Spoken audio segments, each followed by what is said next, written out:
आज आसलु सुनपल्ली आम बुढ़ाब आठगड़ा पाखे घरटा देखिए घर एसी फिटिंग हमार अच्छी भोल्टेजर घरटा बहुत सुंदर अच्छी पूरा ब्यूटीफुल है भाई सत कहले घरटा जिते सुंदर है आर्ट देखिए मतलब बहुत सुंदर लगुच मान शिव पार्वती पूरा फोटोटा अच्छे बहुत सुंदर देखा देखिए पड़े कम स्टार्ट करिया हमारे तो भोल्टेज एसी से कस्टमर आउ गोटे एसी फिटिंग होगा आज डाइकिन एसी एटा नुआ ना रि इनस्टलेसन पुणा एसी तो मुझे ना अला पिला एसी फिटिंग कर मान ब्रह्मपुर पिला इनस्टल जो मैंने बहुत बढ़िया कर देखिए पाइलान को स्टाइल नहीं पाइप बहुत सुंदर नहीं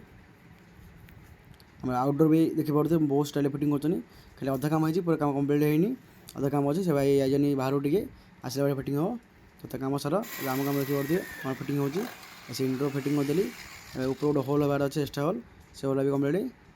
टोटाल जॉइंट मारे जॉइंट मारिदेली पाइलाइन भी जी जहाँ सामान लगे एक्सट्रा किसी ना आउटर बसदेली बेकिंग करदेली बेकिंग चलती पाखे 15-20 मिनट बेकिंग बसवा गैस खोलिया तो देखिए पाइलाइन को स्टाइल नहीं कांथ सटे पाइलाइन नहीं टोटाल काम सरला भर जा अन कला कोड आउट कोड कोड मारे एसी अन करा आप देखिए आउटडोर को लगे आउटडोर तो पूरा परफेक्ट लगे कूलिंग हावा गरम हावा परफेक्ट आसला आज ये रही